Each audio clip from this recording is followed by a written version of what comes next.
Aujourd'hui, l'équipe du Sarava s'intéresse à des témoins importants de notre évolution à Miguasha et au désert des îles Lamek et Miscou en Acadie. Ici Yves Jean, biologiste et capitaine du Sarava qui vous souhaite bienvenue à bord.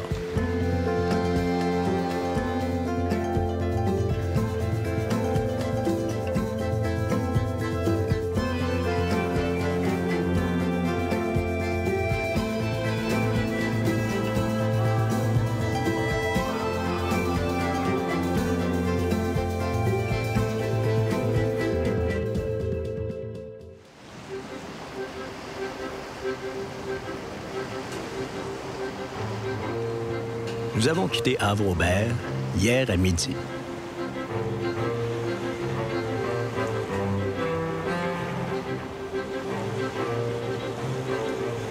Après une navigation de nuit et quelques 185 milles nautiques, nous approchons de notre destination finale dans la baie des Chaleurs, Carleton.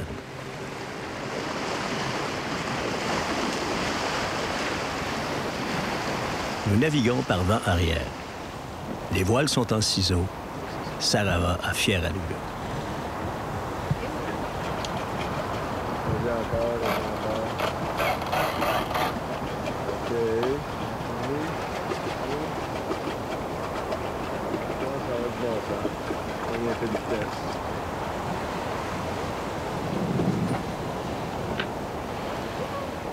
Le vent n'adonne plus. On rentre le genois et on part le moteur.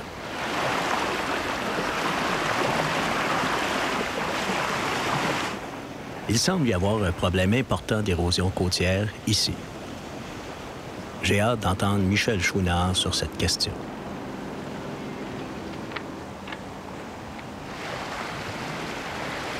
Nous entrons dans une zone de mariculture. L'équipage veille et j'en profite pour faire un peu de lecture avant notre arrivée.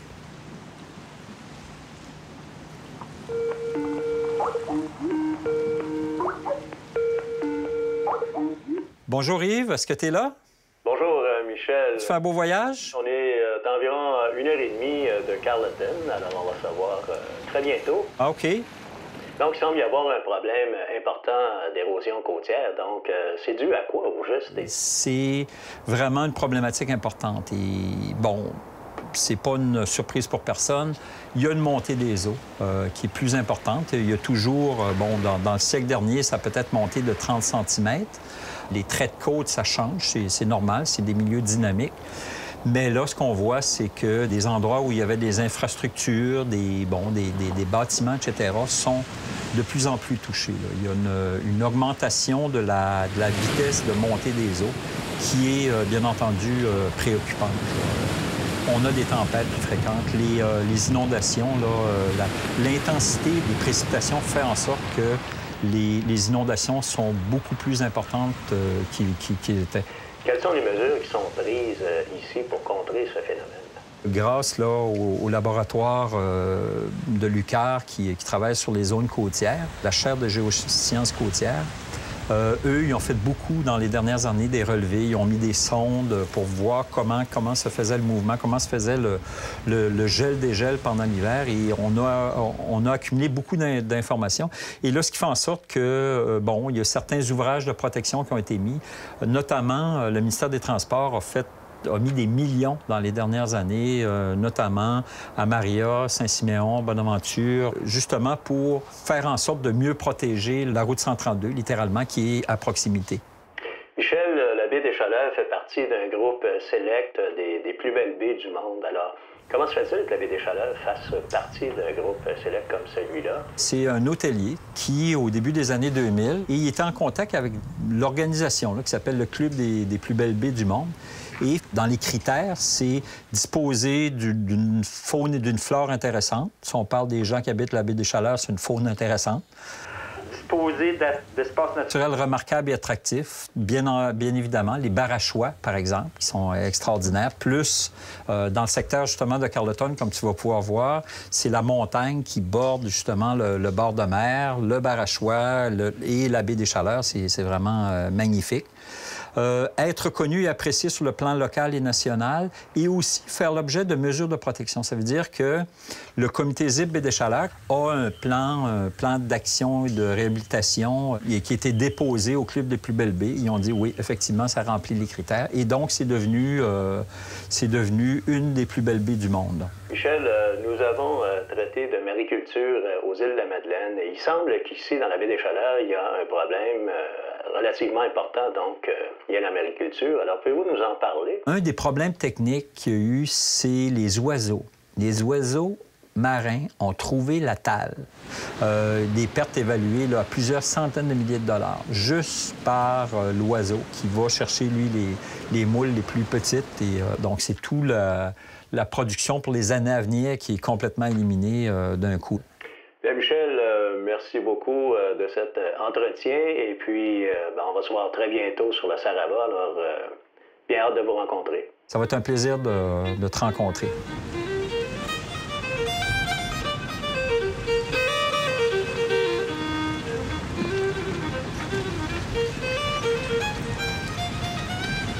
Carleton est en vue, on affale.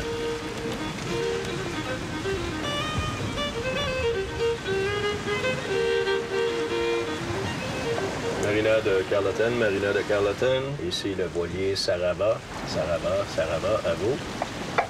Vous pouvez vous installer au quai central, défense à bâbord. En approche de notre place à quai, tout le monde est attentif.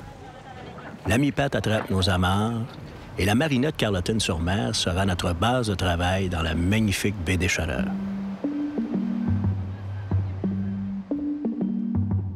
C'est par la route que l'équipe se dirige vers le Parc national de Miguasha, reconnu mondialement pour sa collection unique de fossiles datant de l'époque du Dévonien. Le Saint-Laurent, c'est aussi un grand livre d'histoire. 380 millions d'années avant notre ère, observez la distribution des continents sur cette illustration du musée du Parc national de Miguasha. L'Amérique et l'Europe viennent d'entrer en collision et on reconnaît une immense chaîne de montagnes, les Appalaches. Nous sommes à l'ère du Dévonien, l'âge d'or des poissons, les premiers vertébrés. Chronique d'une célébrité dans le monde de la paléontologie, le Parc national de Miguasha.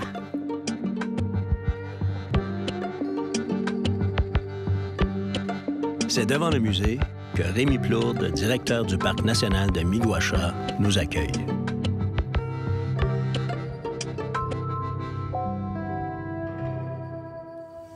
Être sur la liste du patrimoine mondial d'UNESCO, ça veut dire quoi? Moi, je suis toujours, et là, je ne suis pas mégalomane, je dis toujours que c'est nous mettre au même niveau qu'un château de Versailles, qu'une grande muraille de Chine. Ce que ça vient dire, et c'est là la particularité d'être site du patrimoine mondial, sur différents critères. Ça veut dire au niveau de la qualité des poissons fossiles. Ici, si vous allez en salle de présentation dans le musée, il y a des parties cartilagineuses, des vaisseaux sanguins qui sont fossilisés, des coprolites, des excréments de poissons. On est dans le fin, parce que d'habitude, des cartilages, c'est difficile à ce que ça soit fossilisé. Vous avez aussi la quantité de poissons fossiles. 5 des 6 grandes familles de poissons fossiles sont trouvées à Miguasha. Il y a comme, dans tous ces poissons-là qui sont représentés, si vous regardez ailleurs dans le monde, les spécimens qui viennent de Miguasha, il y en a à peu près 9000 spécimens. À Miguasha, la salle de collection nationale a 11 853 spécimens inventoriés dans la collection. Quantité, qualité. Et après ça, c'est la représentativité de l'univers du Dévonien qui se trouve de par les poissons, de par les invertébrés, de par les plantes, être représenté ici. Ça a été un long et laborieux travail pour arriver à ça. C'est Richard Cloutier, qui est paléontologue, avec Hervé Lelièvre. Ces deux-là ont pris des 61 sites du Dévonien qu'il y a partout dans le monde. Ils ont pris les 15 meilleurs sites, les plus représentatifs. Et sur un barème de 10 critères, Miguasha, sur 7 des critères sur 10, est arrivé premier. C'est ce qui a donné la sanction finale pour dire que Miguasha était le meilleur site au monde pour la période du Dévonien.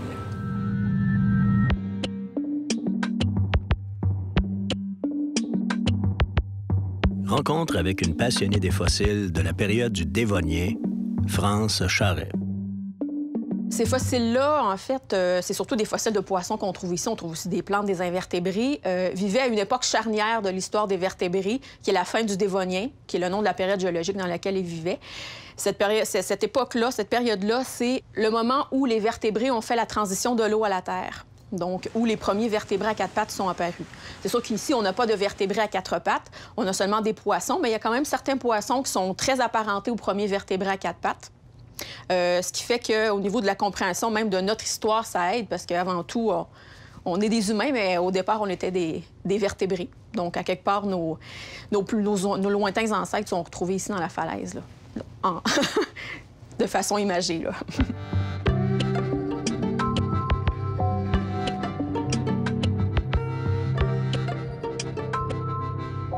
Qui est le prince de Miguacha? Bien, ça, c'est un nom qui a été donné à ce poisson-là parce que c'est le poisson fossile qui a été le plus décrit, le plus étudié. C'est le poisson fossile le plus célèbre. Pourquoi? C'est pour ça que c'est un prince. Mais il y a un nom plus compliqué que ça. Son nom d'espèce, son nom latin, c'est Eusthenopteron fordi. Et ce poisson-là, il est surtout important au niveau historique parce que les paléontologues, depuis longtemps, ont une bonne idée que les vertébrés à quatre pattes ont pour origine les premiers vertébrés qui existaient, les poissons. Mais il n'y avait pas de preuve de ça. Puis, avec la découverte du prince de Miguacha, de l'Eusthenopteron fordi, ça a donné des preuves concrètes que les vertébrés à quatre pattes venaient des poissons parce que ce poisson-là, dans ses nageoires, il y a les mêmes os que nous avons aujourd'hui dans nos bras et dans nos jambes. C'était des nageoires, mais on voit déjà l'ébauche des futures pattes, malgré que les pattes n'étaient pas prévues à l'époque, là, mais... Et aussi, ce poisson-là, il y a certains indices qui nous disent qu'il avait des poumons, donc il respirait de façon aérienne, mais aussi avec des branchies. Donc, il y avait quand même des éléments qu'on retrouve aujourd'hui chez les vertébrés à quatre pattes. C'est sûr que, de nos jours, il n'est pas considéré comme l'ancêtre des vertébrés à quatre pattes. C'est vraiment son importance historique qui fait qu'il a mis au jour l'évidence qu'on était issus, les vertébrés à quatre pattes, des premiers vertébrés, les poissons. Mais est-ce que le prince de Miguacha, donc cette espèce de poisson, est retrouvé seulement ici à Miguacha? On la retrouve ailleurs dans le monde? En fait, il y a d'autres poissons du genre Eusthenopteron qui sont retrouvés ailleurs dans le monde, dans d'autres sites fossilifères, par exemple en Europe, en Écosse, dans le nord de l'Europe. Sauf que ce n'est pas des fordis. Donc, le fordi, c'est le nom de l'espèce. Eusthenopteron fordi, c'est seulement ici. Mais on est le seul site où il y en a en aussi grande quantité. Mais on a quelques milliers de spécimens de cette espèce-là ici en collection. Et aussi, c'est la qualité de conservation de ces spécimens-là qui fait que c'est vraiment l'espèce d'Eusthenopteron qui est la plus connue dans le monde. Ici, on retrouve une vingtaine d'espèces de poissons qui appartiennent à 5 des 6 grands groupes qui vivaient à l'époque. Le seul groupe manquant ici, c'est le groupe auquel appartiennent les requins. Et aussi, on a environ 5 espèces d'invertébrés, que ce soit aquatiques ou on a des invertébrés aquatiques, des invertébrés terrestres. On a aussi quelques espèces de plantes, dont 2 plus vraiment visuellement plus reconnaissables. Sinon, on a vraiment une quantité de petits fossiles microscopiques qu'on appelle des spores qui nous disent qu'il y avait quand même beaucoup plus de sortes de plantes dans la région. Donc, on a quand même une belle diversité qui nous donne vraiment une belle idée de tout l'environnement dans lequel ces organismes-là vivaient, là. Dans les récentes années, qu'est-ce qu'on a découvert ici à Miguacha?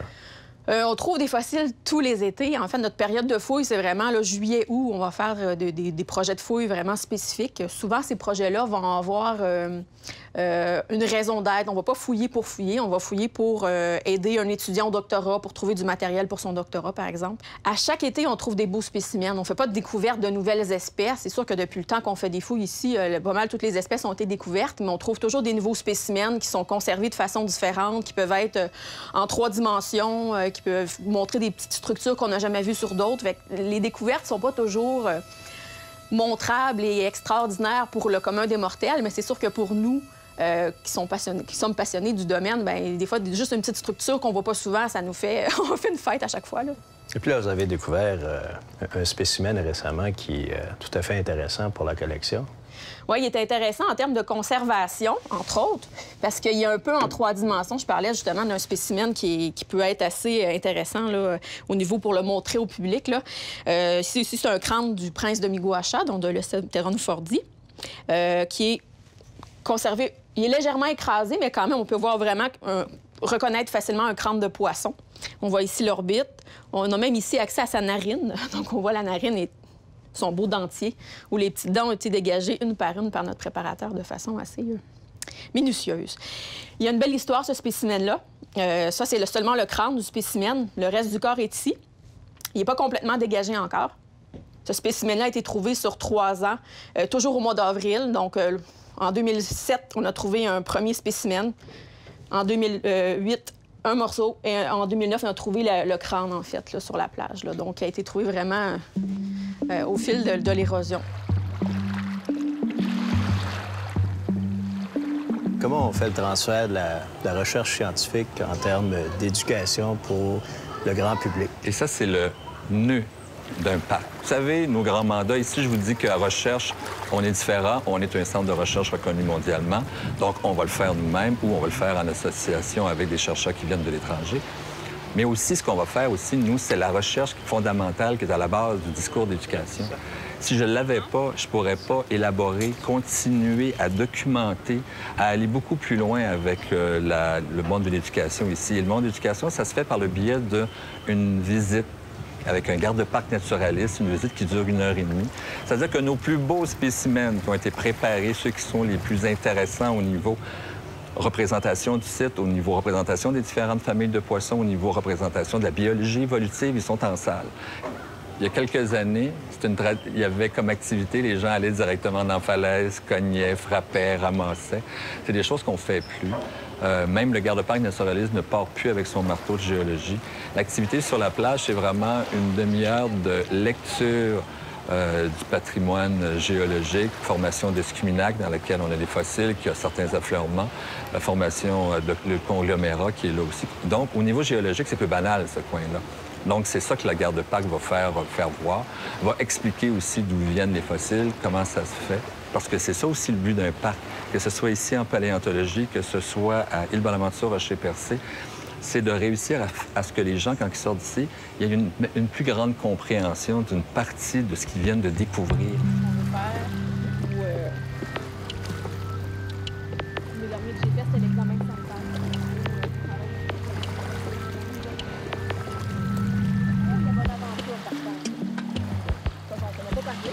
La formation d'intérêt ici, c'est la formation d'escuminac, qui est la formation fossilifère dans laquelle on retrouve les fossiles, les célèbres fossiles de Miguasha. Et c'est tout ce qu'on voit ici, la belle falaise avec les couches très stratifiées, là, c'est la formation d'escuminac. C'est une formation qui a environ 117 mètres d'épaisseur au total. C'est sûr qu'il y a des portions qui ne sont pas visibles au niveau de la falaise, là. Et donc, c'est là-dedans vraiment qu'on retrouve les fossiles entre ces couches de roches-là. Donc, les strates de roches qu'on voit ici, la beige, c'est la formation, donc? Oui, toutes ces couches-là ont déjà été dans le passé le fond d'un estuaire dans lequel se sont déposés les fossiles. Donc, chacune de ces couches-là a déjà été le fond et graduellement, avec le temps, de nouvelles couches s'ajoutaient, ce qui fait que ça a l'air d'un genre de gros paquet de cartes, là, très stratifié aujourd'hui. La falaise est séparée en secteurs, donc où est retrouvé sur la plage le fossile peut nous indiquer de où il vient dans la falaise. Les employés qui récoltent les fossiles sur la plage, là, on essaie toujours de savoir d'où ils viennent. Parce que comme ça nous aide à long terme à remettre ensemble des pièces de casse-tête. Hein. Tantôt, je vous ai parlé justement là, du spécimen qu'on avait retrouvé sur 3 années différentes. Bien, c'est l'information par rapport au secteur de la falaise qui a été trouvé, qui a été noté par notre patrouilleur sur la carte, une fiche qui est remplie lors de la récolte, qui fait qu'après ça, avec notre base de données informatique, on a pu vraiment aller chercher tous les spécimens qui avaient été de cette espèce-là qui avaient été récoltés dans le même secteur et on a pu refaire un casse-tête quelques années plus tard après que ces morceaux-là aient été récoltés. Donc, c'est vraiment important, ça. Depuis quelques années, l'accélération de l'érosion menace la falaise. Pourquoi? Bien, nous, on sait à la base que la plupart des événements d'érosion, c'est beaucoup dû au gel, au dégel. Donc, au printemps, on retrouve, on voit qu'il y a eu beaucoup d'érosion au printemps, là. C'est là vraiment qu'on retrouve beaucoup de fossiles sur la plage, d'ailleurs, parce qu'il y a beaucoup de fossiles qui vont tomber dû à l'érosion. Donc, vraiment, c'est vraiment par le haut que la falaise s'érode la plupart du temps. Mais c'est sûr qu'il peut y arriver des événements climatiques inhabituels, comme par exemple les grandes marées de décembre 2010, où la marée a monté vraiment haut, là, et ça l'a érodé en quelques heures plus d'1 mètre de falaise là, à certains endroits, ce qui fait que là, c'est vraiment plus majeur comme érosion et c'est pas vraiment de l'érosion naturelle qu'on pourrait dire. probablement que c'est plus dû au changement climatique. Là. On espère que ça n'arrivera pas trop souvent dans le futur parce qu'on peut rien faire pour contrer ça, en fait. Mais est-ce que ça nous aide dans la découverte des fossiles? Ben peut-être un peu. C'est sûr que l'érosion fait que les fossiles vont tomber de la falaise. Et nous, après ça, notre travail, c'est d'être présent constamment sur la plage pour récolter ces fossiles-là. C'est sûr que l'érosion graduelle, gel, dégel, c'est plus facile à gérer pour récolter les fossiles qui vont tomber graduellement, tandis que des grands événements climatiques comme ça, il y a tellement de matériel qui tombe que c'est sûr qu'on perd des fossiles, là.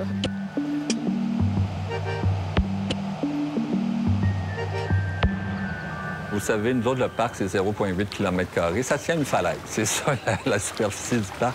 Et il y a un bâtiment là, qui est particulièrement léché, fini, où est-ce que tout est comme impeccable dans ce bâtiment-là. La gestion de l'érosion, on la voit, elle s'est accentuée ces dernières années.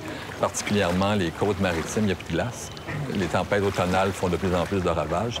Puis moi, ici, ma gestion tient au fait que j'ai des escaliers, accessibilité à la plage. Et c'est à ce niveau-là, moi, que ça creuse des problématiques. On avait 3 escaliers, il nous en reste 2. On va devoir regarder pour une gestion efficace, à long terme aussi, là, par rapport à la gestion des escaliers. On pense beaucoup plus à regarder pour une gestion d'escaliers rétractable, puis enlever les 2 autres escaliers là, qui vont de toute façon là, partir par rapport aux intempéries, qui sont de plus en plus, je dirais, féroces avec les années. Vous avez aussi un programme qu'on appelle le programme de suivi de l'intégrité écologique du parc de Miguasha. Alors, qu'est-ce que c'est que ce programme-là? Bien, le programme du suivi de l'intégrité écologique, c'est un programme qui est réseau pour tout le réseau Parc Québec. Donc, c'est un programme qui est fait dans tous les parcs. C'est pour tenter de mesurer l'état de santé d'un parc. Et dans chaque parc, il y a des indicateurs qui vont être mesurés. Des indicateurs qui sont communs à pas mal tous les parcs. On va suivre les chauves-souris, on va suivre les oiseaux nicheurs, on va suivre les salamandres, par exemple. C'est des indicateurs qu'on fait ici. Mais entre autres, on parlait justement du suivi du recul de la falaise. Nous, c'est un indicateur qu'on a créé spécifiquement pour le parc, pour répondre à nos besoins, pour avoir de l'information justement sur le suivi, sur l'érosion de notre belle falaise fossilifère. Quel est l'avenir du parc de Miguasha? Vous savez, une boîte au trésor, ça a de propre que ça vous révèle toujours des surprises. Alors, les trésors, il y en a toutes les années. Il y a toujours des spécimens intéressants. Cette falaise-là n'a pas encore montré tout le potentiel qu'elle avait comme type de découverte. Un spécimen incroyable est toujours quelque chose qui peut arriver n'importe quand. La relève aussi, hein, c'est la paléontologie, ça prend des gens passionnés. Ça prend des gens qui veulent rester ici. Donc, faire en sorte à ce que cette relève-là soit là, qu'il y ait des gens motivés, passionnés qui continuent. Et moi, je crois fermement à l'éducation. L'éducation, c'est le moyen de faire passer l'information, de faire passer la connaissance et de dénicher un futur paléontologue là, qui va venir travailler un jour au Parc national de Miguasha. Et nous, ce qu'on veut, en fait, c'est continuer le développement, mettre en valeur les fossiles qui sont trouvés le plus rapidement possible pour les exposer, pour ceux qui sont complets, pour pouvoir les montrer au public. Ce qu'on veut, c'est faire parler de Miguasha, faire sortir l'information sur les nouvelles recherches qu'on peut faire ici pour la partager au public le plus vite possible, parce que c'est ça qui fait vivre Miguasha, qui fait rouler la roue, qui nous permet de renouveler le programme d'éducation, les visites guidées et tout ça. Donc, on veut garder ça dynamique, même si c'est un domaine qui paraît un peu rébarbatif pour certains, parce que c'est juste des roches, en fait, là, pour le commun des mortels, mais ça peut tellement parler beaucoup. Nous, notre travail, c'est de refaire revivre ça, puis de rendre ça vivant puis dynamique, en fait. Pas de solution magique ici pour empêcher le travail de la nature qui s'accélère. Des groupes de recherche, dont Ouranos, un consortium d'une centaine de scientifiques et professionnels, travaille à évaluer les mesures d'atténuation des impacts des changements climatiques sur les écosystèmes côtiers de l'estuaire et du golfe du Saint-Laurent. Dossier à suivre.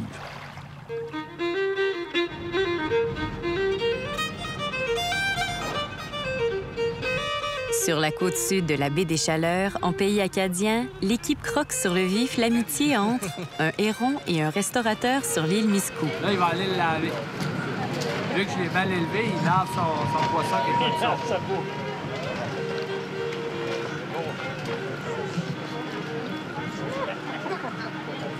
fait 4 ans que c'est le même oiseau. 4 ans, puis c'est des oiseaux migrateurs. Lui, il s'en va l'hiver. Ils s'en vont l'hiver, puis ils reviennent. Ça, je dis, ça prouve comment la bouffe est bonne chez eux. Incroyable. Bienvenue au pays des tourbières côtières.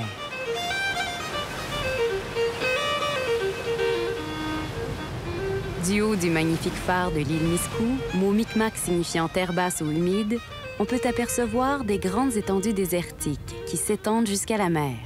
Ce sont les tourbières côtières du nord-est du Nouveau-Brunswick. Certaines ont jusqu'à 8500 ans d'existence. Si l'exploitation de la tourbe date du siècle dernier, elle devient très rapidement un moteur économique. Est-ce une ressource renouvelable? Portrait d'un modèle d'exploitation durable d'une ressource, l'industrie des tourbières du Nouveau-Brunswick. Lynn Rochefort, fondatrice du groupe de recherche en écologie des tourbières. Rencontre avec une spécialiste dans ces serres expérimentales. Qu'est-ce que c'est qu'une tourbière? Ce sont des milieux humides, OK? Donc spongieux. Vous allez là, vous marchez, c'est spongieux, c'est humide. Vous allez avoir les pieds mouillés si vous allez dans une tourbière, qui sont composés d'une plante qui vit surtout dans tout l'hémisphère de l'Amérique du Nord. On est en Russie, en Scandinavie, puis au Canada. La sphinx, c'est tout simplement une petite mousse qui a une tête comme ça, on appelle le capitule, qui pousse indéfiniment par le haut, puis qui meurt par le bas. Et lorsqu'elle meurt par le bas, vu que le milieu est très acide, donc ça ne se décompose pas complètement, puis avec le temps, ça s'accumule. Et c'est pour ça qu'on peut se ramasser sur des dépôts qui peuvent avoir jusqu'à, disons, en moyenne 5-6 mètres d'épais. Et puis donc, qu'est-ce qu'on fait avec la tourbe? Quelles sont les principales utilisations? C'est ce qu'on utilise pour toutes les cultures en serre. Des fois, il y en a qui font même du concombre, des poivrons, les grandes cultures en serre. Fait qu'aux États-Unis, il y a des grandes cultures. Toute la propagation de nos plantes de jardinage. Des champignonnières aussi, donc les cultures de champignons. C'est utilisé, on a des systèmes au Québec qui sont développés par des compagnies de filtration pour les eaux domestiques, là, les traitements des eaux usées. Surtout, bon, peut-être pour les chalets, des petites communautés. Aussi, on a une compagnie dans Terre-Neuve qui font des produits absorbants pour absorber l'huile. Parce que quand la tourbe, on la sèche beaucoup, elle arrête d'absorber l'eau et là, elle absorbe l'huile. Fait que quand il y a des versements en haute mer, on utilise tous les boudins faits de tourbe pour absorber l'huile. On a déjà même eu ici au Canada, Johnson & Johnson ont déjà produit un carton absorbant avec lequel ils fabriquaient les serviettes hygiéniques. Il y a un autre aspect qui est utilisé dans les pays européens que nous autres, on ne fait pas au Canada, c'est l'utilisation comme énergie. Donc, d'utiliser la tourbe, la faire sécher, puis d'avoir des centrales thermiques à base de tourbe. Dans notre contexte économique, c'est pas une option qui serait viable et c'est pas très efficace. Et de point de vue environnement, là, la quantité de CO2 qu'on mettra en circulation là, est vraiment... ça serait vraiment désavantageux.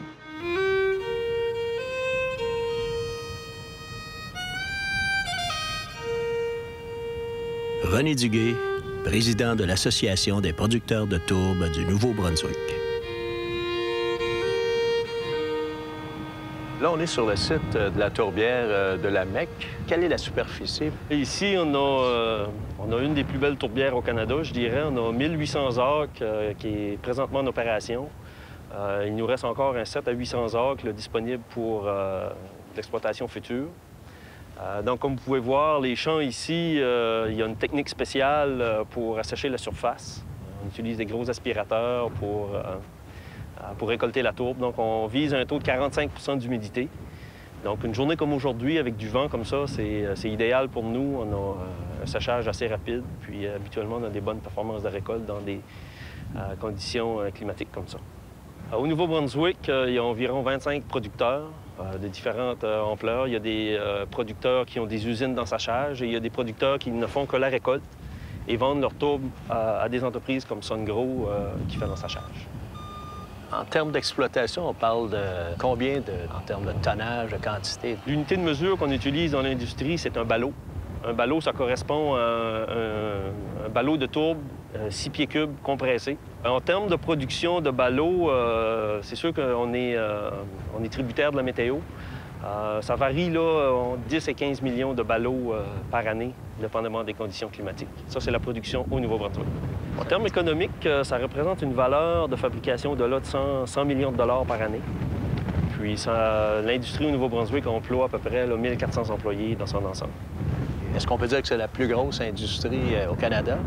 Oui, en fait, Nouveau-Brunswick, malgré que c'est une des plus petites provinces au Canada, on récolte à peu près 40 de la récolte totale canadienne. En termes d'épaisseur, on peut exploiter pendant combien d'années? Bon, je dirais typiquement, les durées de vie des tourbières, c'est entre 20 et 60 ans. Comme ici, sur la tourbière de la Mecque, on a commencé en 1965. Puis on n'a pas encore tout ouvert les surfaces disponibles. Donc, dépendamment de la superficie, ça peut être plusieurs années. Et au point de vue profondeur, ça varie entre 10 et 30, 35 pieds même. En termes d'impact environnementaux, qu'est-ce qu'on a comme impact? Avec le temps, les producteurs ont développé beaucoup de techniques pour, je dirais, mitiger les impacts sur les communautés. Donc, vous pouvez voir, c'est un milieu quand même assez ouvert, assez venteux. Donc, on peut avoir des problèmes de poussière. Donc, les équipements qui ont été développés au fil des années, on a beaucoup, disons, amélioré le contrôle de la poussière. On a aussi développé, de concert avec le ministère, un système de bassin de sédimentation. Parce qu'il faut drainer les surfaces pour l'assécher. Donc, on s'assure de ne pas envoyer de sédimentation dans les cours d'eau pour ne pas nuire aux populations de poissons et ces choses-là. Donc, on a toute une procédure de maintien et d'entretien de ces bassins-là pour s'assurer que tout est conforme. Et puis ça, vous travaillez ça avec les intervenants, dont notamment l'Institut de recherche sur les zones côtières. Oui, exactement. Je dirais que c'est un travail d'équipe entre les chercheurs, les fonctionnaires et les producteurs. Donc, on a aussi une très bonne expertise qui a été développée conjointement avec l'Université Laval au niveau de la restauration des sites en fin de vie. Donc, comme vous pouvez voir, c'est quand même des grandes superficies sur lesquelles on enlève la végétation. Mais une fois qu'on a terminé, on ressème la sphaigne pour ramener le milieu à son état naturel. Donc, il y a quand même beaucoup de recherches qui ont été faites au Québec et au Nouveau-Brunswick, en collaboration avec les différents instituts de recherche et les différents ministères. L'Institut de recherche sur les zones côtières est un centre de diffusion scientifique. Mathieu Canum nous parle de leur implication auprès de l'industrie de la tourbe. L'un de nos mandats est justement de collaborer étroitement avec l'industrie pour que le milieu soit autant préservé de façon durable. Parce qu'une communauté comme celle-là, où la ressource première, qui est la tourbe, génère autant d'emplois, on est préoccupé par justement la préservation de cette ressource de façon durable. L'Institut collabore pour développer des valeurs ajoutées à la tourbe, par exemple, faire des projets de recherche sur la culture de canneberge, des plaques-bières qu'on appelle la chicoutée aussi, et les bleuets qui sont naturellement développés ici pour recoloniser le milieu original. Et puis je pense que l'Institut et l'industrie d'ailleurs se préoccupent également de certains impacts environnementaux de l'exploitation des tourbières. Ici à la Mecque en face, il y a des usines qui sont implantées à même le village et pendant la période d'exploitation, la population se trouve en face des problèmes de poussière. Et l'Institut travaille présentement en collaboration avec des développeurs d'équipements ici pour lutter contre ce problème-là. J'aimerais en savoir un petit peu plus sur les techniques de réensemencement de sphaigne. Alors, le GRET, le Centre de recherche sur les tourbières de l'Université Laval, avait déjà entamé des travaux de recherche ici à Shippagan sur une ferme expérimentale. La technique consiste à récolter de la sphaigne vivante et à la réensemencer par une technique qui a été développée par le Centre de recherche. La percée vraiment scientifique qu'on a faite dans notre groupe de recherche, c'était d'apprendre à avoir des petites mousses, à prendre des petites mousses, comme la sphaigne, d'être capable de les manipuler, de comprendre c'est quoi les seuils critiques de mortalité ou de survie, si vous voulez, puis de le manipuler à grande échelle avec la machinerie. On les pend, on les donne pendant le fumier. Une fois qu'il est pendu, il faut protéger ça avec un pays. Fait qu'on prend une pailleuse, on met un paillis de paille pour créer une humidité qui va être là pour au moins 2 ans, jusqu'à temps à ce que les sphinx puissent ensemble refaire des tapis. Puis une fois qu'ils sont en tapis, ils sont beaucoup plus résistantes. La dernière étape, c'est qu'on bloque tous les anciens canaux de drainage. On s'assure de bien remouiller la tourbière. On est capable de repartir l'écosystème, d'avoir les tapis de sphinx à l'intérieur de 5, 6, 10 ans. Une grosse partie de la biodiversité revient. 80 des tourbières sont exploitées sur des terres de la couronne. À Bathurst, rencontre avec Jacques Thibault, un spécialiste du secteur de la tourbe. Est-ce que l'on considère la tourbe comme étant une ressource non renouvelable?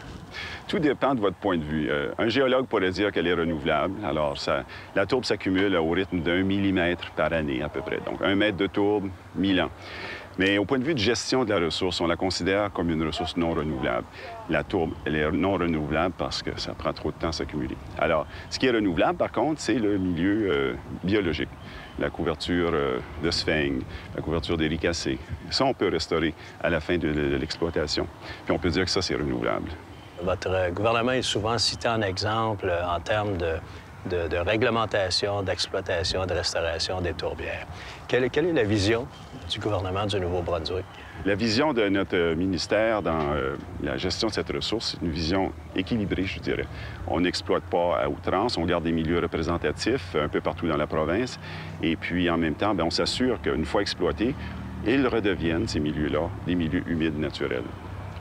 Et quelle est cette réglementation, donc? Il y en a plusieurs. Mais en gros, notre ministère, le ministère des Ressources naturelles, lui, est surtout chargé de la gestion de l'exploitation. La façon qu'on va... le choix des tourbières qui vont être exploitées. Le ministère de l'Environnement, lui, s'occupe, via les études d'impact environnemental, de la façon dont on va exploiter, le contrôle qu'on va y mettre à l'exploitation pour minimiser l'impact sur le milieu environnant. Les échos que j'en ai, c'est que l'industrie est satisfaite du système qu'on a en place. Ici, dans la baie des Chaleurs, les tourbières côtières sont-elles menacées par l'érosion? On a certaines tourbières qui sont directement sur le long de la mer. Donc l'érosion, on voit l'érosion à chaque année, puis ce qu'on nous dit, c'est que on voit une tendance, disons, plus significative au cours des dernières années. Les tempêtes d'automne sont beaucoup plus intenses. Mais il reste que la quantité de tourbe qui s'érode à chaque année, c'est quand même très minime pour nous autres. Donc, c'est pas une problématique majeure en termes de production comme telle.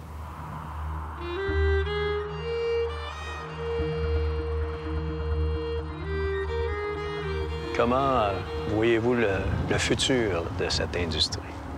Ah, il y a encore un bel avenir. On espère toujours qu'il y aura plus, qu'on fera plus avec la tourbe que simplement l'emballer puis l'expédier à d'autres usagers. J'ai surtout hâte de voir les résultats des projets de restauration, parce que pour moi, la restauration des tourbières, une fois la production terminée, c'est la clé. C'est la clé parce que ces milieux-là vont reprendre leur place dans l'écosystème. Comme toute ressource que l'on considère non renouvelable à l'échelle humaine, il y aura une fin éventuellement. Mais on espère qu'entre-temps, on pourra en tirer le meilleur parti. Donc, est-ce qu'on retrouvera de grandes exploitations de tourbières côtières dans les 50 prochaines années? Oh, au Nouveau-Brunswick, on a facilement pour les 100 prochaines années, je dirais, avec les tourbières sur lesquelles on exploite actuellement. Belle réussite que cette concertation pour protéger l'exploitation durable de cette ressource. Grâce au travail des producteurs, des scientifiques et du gouvernement, le Nouveau-Brunswick est un modèle à travers le monde. Intéressant de voir qu'il est rentable de pratiquer des mesures de conservation.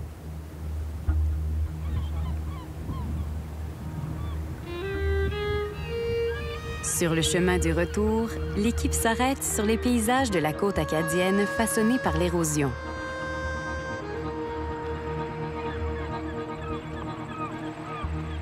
La baie des Chaleurs est vraiment une des plus belles baies du monde.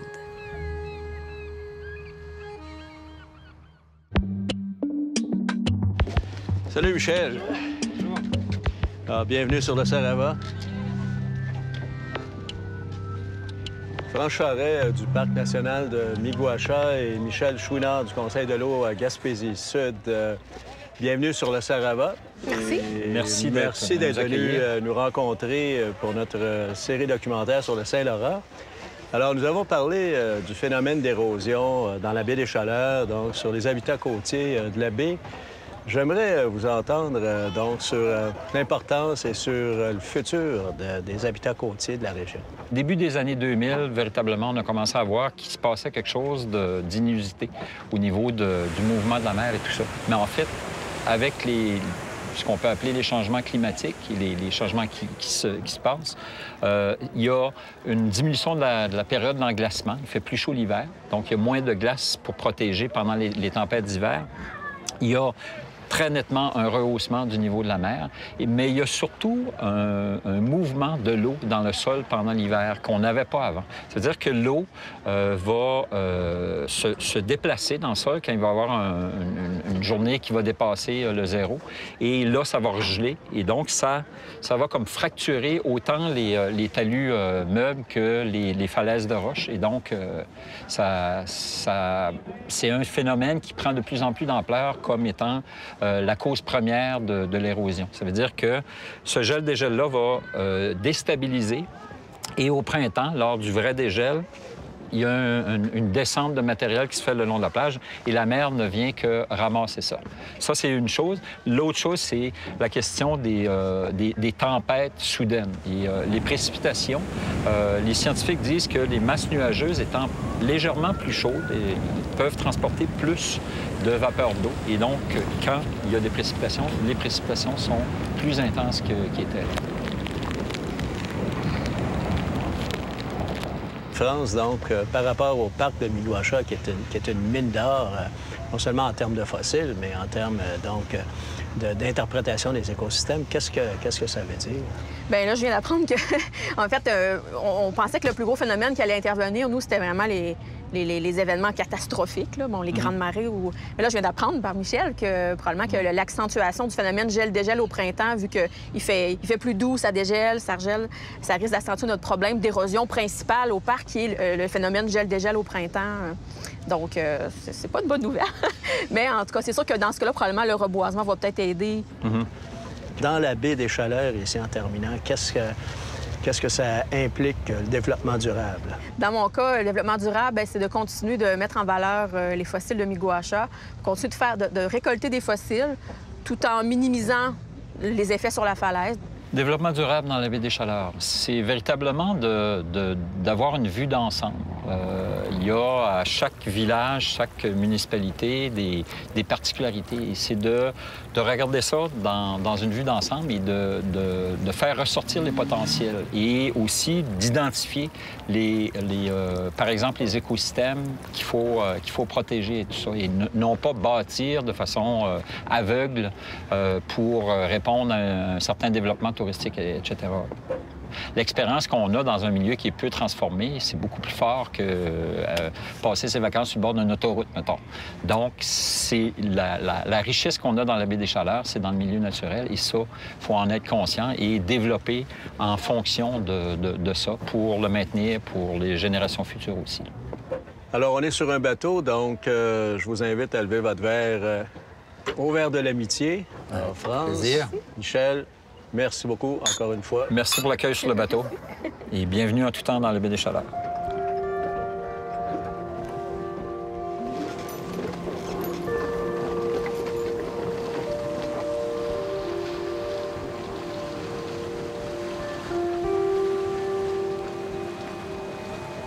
Nous reprenons le large. Destination Gaspé.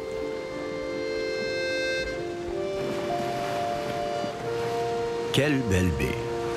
Miguacha, une falaise unique au monde qui en dit long sur les ressources du Saint-Laurent d'un autre âge et sur la fragilité des milieux côtiers. L'exploitation des tourbières côtières est une activité économique importante et sert également de vecteur environnemental significatif. Faut-il s'inquiéter des impacts de l'érosion et des changements climatiques?